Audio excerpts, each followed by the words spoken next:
Au nom du Père et du Fils et du Saint-Esprit, ainsi soit-il. Tous ceux qui ont déjà suivi les exercices spirituels de saint Ignace connaissent bien cette fameuse méditation par laquelle saint Ignace nous invite à imaginer deux camps, à nous représenter deux camps. Saint Augustin dirait deux cités, deux camps qui ont chacun leur étendard, qui ont chacun leur programme, leur devise, leur façon de voir les choses, leur organisation.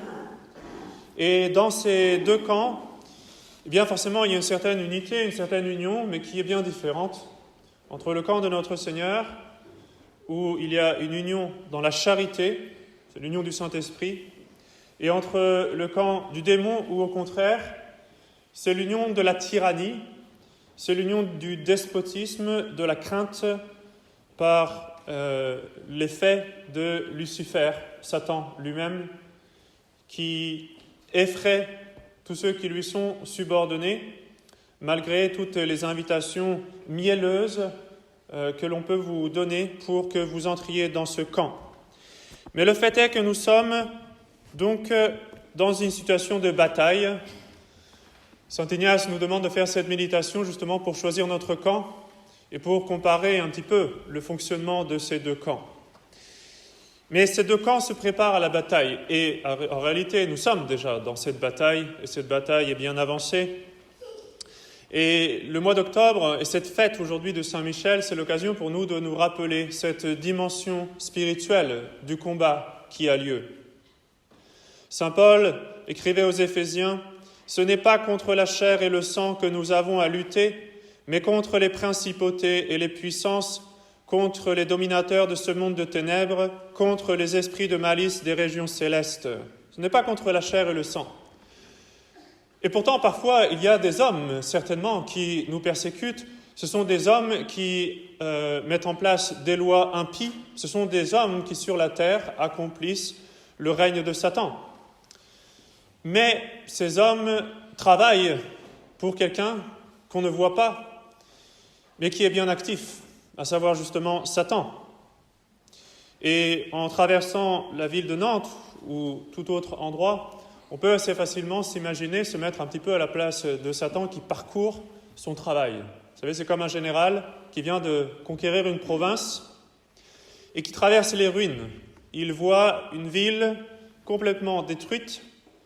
Il voit en particulier les casernes des soldats ennemis rasées. Il voit donc une situation de victoire totale. Il voit un pays qui est à genoux devant lui. Eh bien, je pense que c'est ce que voit Satan quand il parcourt les rues. Que voit-il? Des affiches qui invitent au péché, à l'impureté, à toutes sortes d'autres péchés. Il voit une société sans dessus-dessous, complètement renversée. Voilà ce qu'il voit, le chaos partout. Et surtout, il voit des masses et des masses de gens qui vivent sans aucun souci du bon Dieu. Donc pour lui, c'est une victoire. Et il arrive à traverser cette ville-là et à être même ignoré de la plupart des gens. Ils ne se rendent pas compte qu'ils sont devenus complètement soumis à son empire. J'ai parcouru toute la terre, c'est ce que disait aussi Satan quand il est venu dans l'Ancien Testament. On voit ça dans le livre de Job. Il a parcouru toute la terre et il a vu que c'était le chaos partout. Il était très fier de son travail. Il restait cependant le patriarche Job qui était fidèle à Dieu. Alors cette fête des saints anges et de Saint-Michel, pour nous, l'occasion de contempler justement ce monde céleste. Nous serons en effet semblables à eux. Notre Seigneur nous dit: « À la résurrection, les hommes ne prendront pas de femmes, ni les femmes de mari, mais ils seront comme les anges de Dieu dans le ciel. » Et c'est pour ça que nous disons que les religieux et les religieuses mènent une vie semblable aux anges. Et justement, ces religieux, ces religieuses, nous les appelons frères, nous les appelons sœurs, ou s'ils sont prêtres, pères ou abbés, ça veut dire la même chose. Voilà donc la vraie fraternité, une vraie paternité spirituelle. Cette paternité spirituelle, cette fraternité, elle découle de Dieu. C'est une extension, on peut le dire, de la vie de la très sainte Trinité. Saint Paul disait en effet aux Éphésiens: Je fléchis les genoux devant le Père de notre Seigneur Jésus-Christ, duquel toute paternité dans les cieux et sur la terre tire son nom. Toute paternité dans les cieux et sur la terre. Il y a donc une paternité dans les cieux. Saint Thomas d'Aquin, quand il commente ce passage de saint Paul aux Éphésiens, se pose la question suivante. Y a-t-il paternité chez les anges ?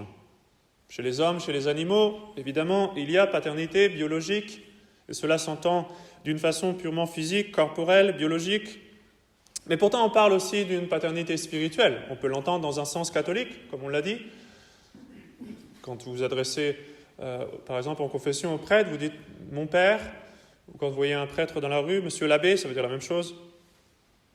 Mais c'est vrai aussi, même en dehors du sens catholique, c'est vrai pour toutes les choses spirituelles, intellectuelles.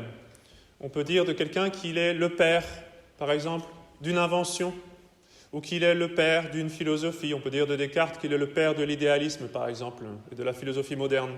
On peut dire de Blondel qu'il est le père de la philosophie de Vatican II, etc., etc. Et donc il y a une sorte de paternité intellectuelle, une paternité spirituelle, même dans le sens naturel, et c'est quelque chose que nous partageons avec les anges. En effet, saint Thomas d'Aquin, quand il parle de la paternité chez les anges, il fait cette distinction en disant il y a une vie, disons, qui est là, qui existe, et ensuite il y a l'action de la vie, le fait d'être vivant et d'agir. Alors, de la même façon, eh bien, quelqu'un peut vous donner la vie, c'est votre père biologique, et dans le cas des anges, ils ont tous reçu leur vie de Dieu lui-même. Mais il y a une autre sorte de paternité qui est justement de vous faire agir, de vous faire vivre, de vous donner des actions vitales. Parce que celui qui dort, certainement, est vivant, mais il ne bouge pas, il ne fait rien. Les actions par lesquelles on reconnaît la vie, ce sont justement le fait de se déplacer, le fait de manger, de parler, etc.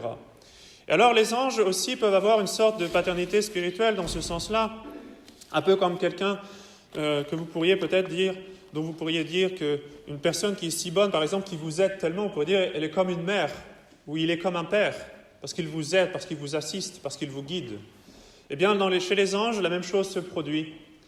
Saint Thomas nous explique que les anges supérieurs influencent et éclairent, guident, instruisent les anges inférieurs. Et dans ce sens-là, il y a une paternité angélique. Et c'est dans ce sens de partage en commun, de mêmes idées, de mêmes objectifs, de mêmes désirs que les francs-maçons utilisent eux aussi le terme de fraternité. Ça n'a rien à voir avec la fraternité de la charité, mais c'est une fraternité dans la mesure où ils sont tous reliés par un même objectif.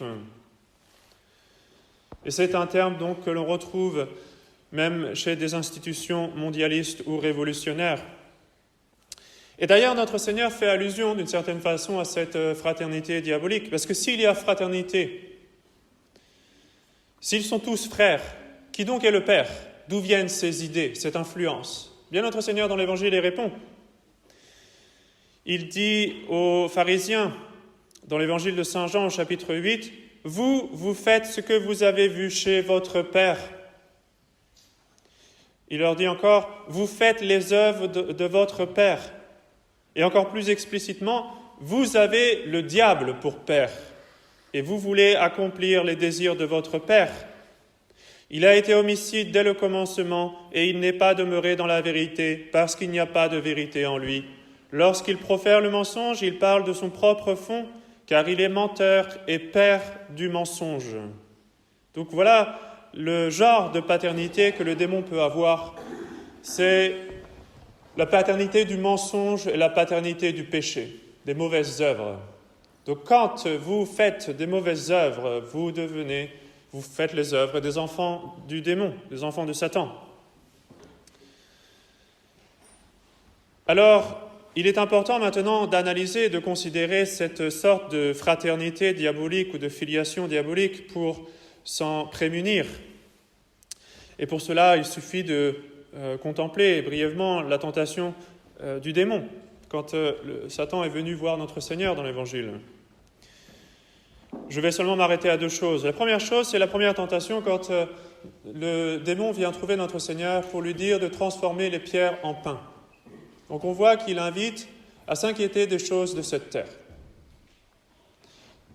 Et notre Seigneur lui répond, « L'homme ne vit pas seulement de pain, mais de toute parole qui sort de la bouche de Dieu. » Voilà une vie spirituelle.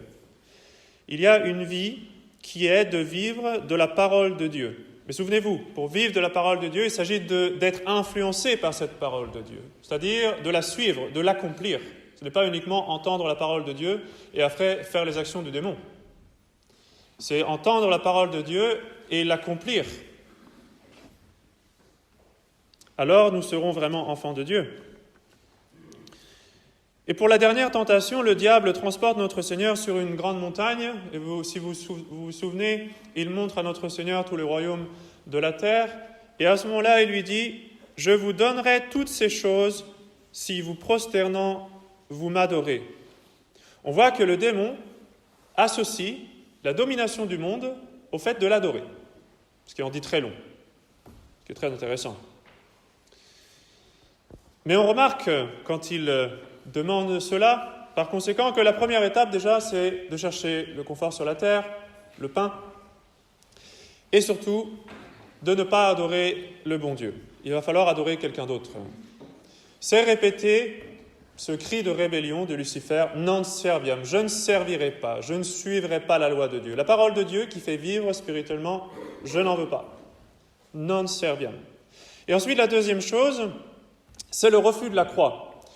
Parce que quand le démon vient trouver notre Seigneur, il ne lui dit pas nécessairement de renoncer à être le Messie.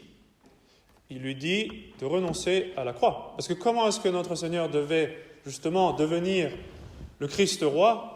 Par sa passion et par sa croix. Et le démon lui propose un autre chemin. Il lui propose la domination sur le monde entier d'une autre façon, qui n'est pas celle de la croix.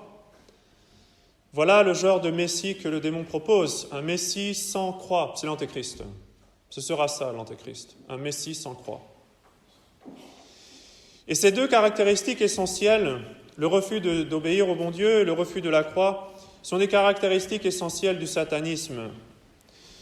Et elles se retrouvent justement dans cette idée de fraternité maçonnique. Et elles se retrouvent malheureusement partout dans notre monde aujourd'hui. Ne pensez pas que l'influence du démon se cantonne uniquement à des cas d'obsession démoniaque ou de possession. Ces choses sont normalement assez extraordinaires, mais il y a une influence beaucoup plus dangereuse, beaucoup plus pernicieuse et beaucoup plus fréquente du démon.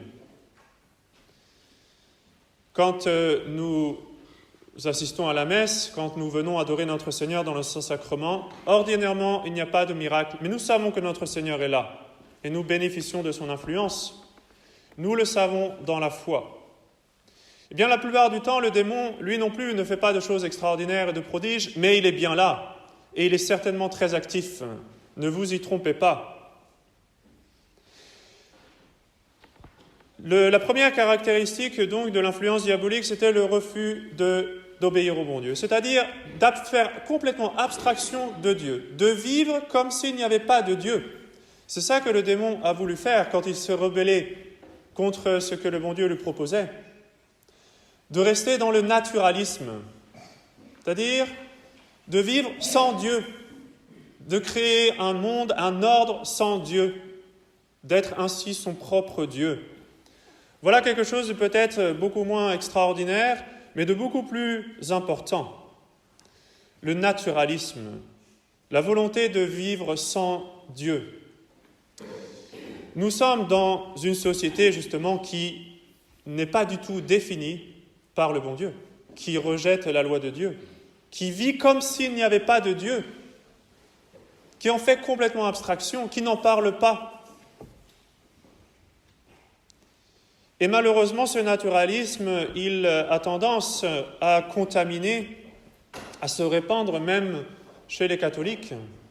Comment se manifeste-t-il? Justement par le fait de vivre comme s'il n'y avait pas de Dieu. Alors oui, peut-être on garde un crucifix sur le mur de la cuisine ou le mur du salon, mais le reste du temps, dans la journée, toute la journée, on agit comme les gens qui vivent sans Dieu. On pense comme les gens qui vivent sans Dieu. On a les mêmes réflexes. On a les mêmes intuitions, on a les mêmes intérêts, on a les mêmes divertissements. On fonctionne de la même façon, on pense de la même façon. Qu'est-ce que ça veut dire? on s'est fait imprégner du naturalisme. On est sous l'influence du démon. On vit comme s'il n'y avait pas de Dieu. Et le démon veut tellement nous amener à cette négation de Dieu, à cet oubli de Dieu, que pour mieux l'assurer, la plupart du temps, il préfère rester caché. Quand le bon Dieu se manifeste à Moïse dans le buisson ardent, il lui donne cette belle définition de Dieu. « Je suis celui qui est », c'est l'être même, celui qui existe par lui-même. Et bien très souvent, le démon, il susurre à l'oreille « Je suis celui qui n'est pas, je n'existe pas, je ne suis pas là, ne vous occupez pas de moi, ne vous inquiétez pas ». Et pourtant, il est bien là. Cet oubli dans lequel le démon cherche à se cacher, c'est une ruse de Satan. Parce que cela est plus efficace. Il veut justement nous faire tomber dans un naturalisme où on oublie complètement l'ordre spirituel. On oublie que nous sommes dans une grande bataille, que justement Satan se promène dans les rues en voyant tout ce qu'il a fait, toute cette destruction. On oublie que nous sommes en guerre. On nous endort. Mais petit à petit, c'est bien une cité sans Dieu, un ordre mondial sans Dieu qui se met en place. Et vous savez, ce n'est pas la première fois qu'on essaie. Dans l'Ancien Testament, il y a eu à un moment donné un essai justement d'établir un ordre mondial sans Dieu.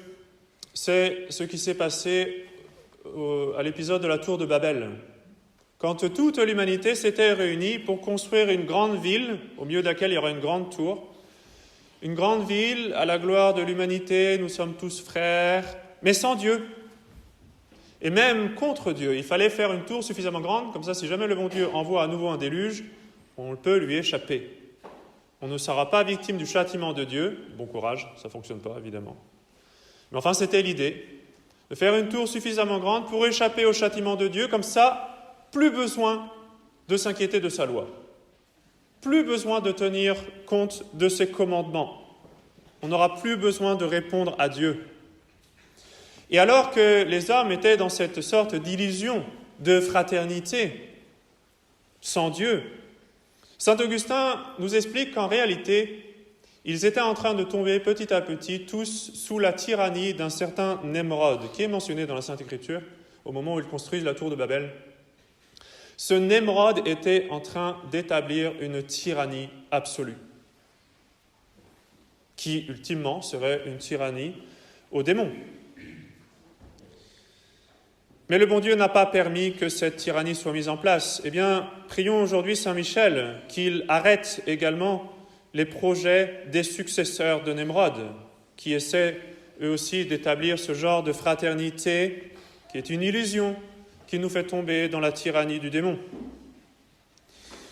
Contemplons au contraire les vrais anges. Les vrais anges n'oublient pas le bon Dieu. En réalité, ils sont tous relatifs à Dieu. Et cela est visible même dans leurs noms. On connaît peu de noms d'anges, mais ceux que l'on connaît, ce sont les noms des 3 archanges, Saint Michel, Saint Gabriel, Saint Raphaël. Ils incluent tous dans leur nom le nom de Dieu, Elle. Médecine de Dieu, force de Dieu, qui est comme Dieu. C'est toujours relatif à Dieu. Parce qu'ils sont tous relatifs à Dieu, ils ne pensent qu'à Dieu, ils ne font que la volonté de Dieu. Voilà ce à quoi les anges nous invitent aujourd'hui, à être tout relatifs à Dieu. Et cette relation à Dieu, elle commence d'abord par l'adoration, d'adorer le bon Dieu, de se mettre à genoux. Et ensuite, elle passe par l'acceptation de la croix, ce que le démon voulait nous faire rejeter.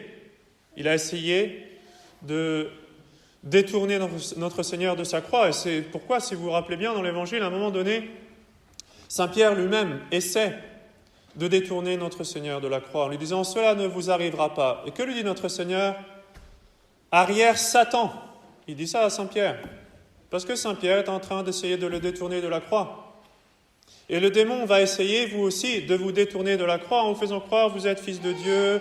Tout va très bien, c'est facile, ne vous inquiétez pas, vous n'avez pas besoin de la croix. Cela ne vous arrivera pas. Ils disent la même chose que Saint Pierre. Il faut dire, quand c'est comme ça, arrière Satan. En réalité, nous avons besoin de la croix pour passer de cette vie terrestre à la vie céleste, pour devenir enfants de Dieu. C'est quand Notre-Dame se déclare toute relative au bon Dieu, « Voici la servante du Seigneur », qu'elle devient mère de Dieu. Et de la même façon, c'est quand l'enfant prodigue dit « Traitez-moi comme l'un de vos serviteurs », qu'à ce moment-là, son bon père lui dit « Mon fils ». Parce que dès qu'on se met en relation à Dieu, dès qu'on se dit serviteur du bon Dieu, eh bien, nous entrons dans la famille de la Très Sainte Trinité.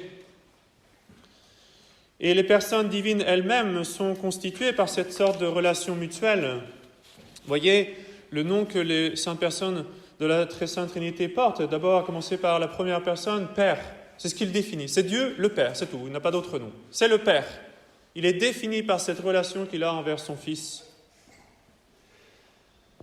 Et saint Paul avait dit « Je fléchis les genoux devant le Père de notre Seigneur Jésus-Christ. » Je fléchis les genoux, c'est-à-dire adoration.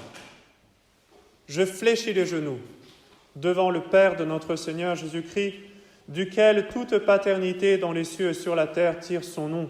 Et ainsi je deviens enfant de Dieu, si je fléchis les genoux, si j'adore le bon Dieu, si j'ordonne toute ma vie en fonction de Dieu.